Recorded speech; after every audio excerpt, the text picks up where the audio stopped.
తెలంగాణలో reservation politics peaks కి చేరాయి. స్థానిక సంస్థల ఎన్నికల్లో బీసీలకు 42% రిజర్వేషన్ కల్పిస్తూ ఆర్డినెన్స్ ఇస్తామనడం తమ విజయమే అంటున్నారు తెలంగాణ జాగృతి చీఫ్ కవిత. తన ఇంట్లో సంబరాలు కూడా చేసుకున్నారు. మరోవైపు రిజర్వేషన్ ఆర్డినెన్స్ కి కవితకి సంబంధం ఏంటని ప్రశ్నిస్తోంది కాంగ్రెస్ పార్టీ.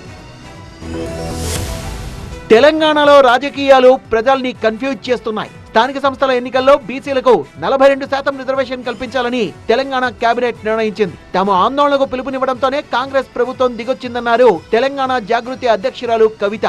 42% ఇచ్చేంత వరకు కూడా ఎన్నికలకు వెళ్ళము అని నిన్న పొంగులేటి శ్రీనివాసరెడ్డి గారు కేబినెట్ తర్వాత చెప్పడం జరిగింది. ఇదొక ముందడుగుగా మేము భావిస్తూ ఉన్నాము. ఇది ఖచ్చితంగా తెలంగాణ బీసీ బిడ్డల విజయంగా మేము భావిస్తూ ఉన్నాము. తెలంగాణ జాగృతి విజయంగా మేము భావిస్తూ ఉన్నాము. యునైటెడ్ ఫూలే ఫ్రంట్ విజయంగా మేము భావిస్తూ ఉన్నాము. బీసీ రిజర్వేషన్లు సాధించామంటూ జూబ్లీహిల్స్ లోని కవిత నివాసంలో సంబరాలు చేసుకున్నారు జాగృతి కార్యకర్తలు.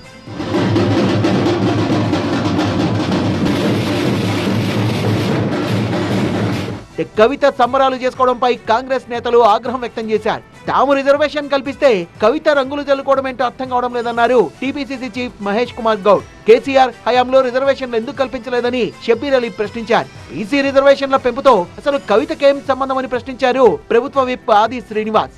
కవిత ఏదో సంబరాలు జరుపుకుంటున్నది, నీకేం సంబంధం అమ్మా? మా బీసీలకు సంబంధించిన అంశం వచ్చినప్పుడు చెప్తా ఉన్నాం. మీ పార్టీలో మా బీసీలే లేనట్టు బీసీలకు కూడా నాయకత్వం నువ్వే వహించిన రోజు మేము గట్టిగా అపోజ్ చేసినాం. నీకే సంబంధం మా బీసీలకు సంబంధించాలి? అసలు నీ పోరాటం ఎక్కడుందో అని అడుగుతా ఉన్నా.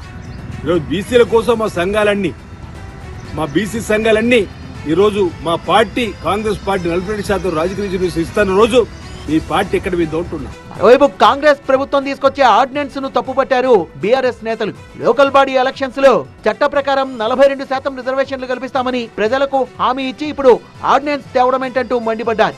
కవిత సమరాలపై బీఆర్ఎస్ ఎలా స్పందిస్తుందో చూడాలి.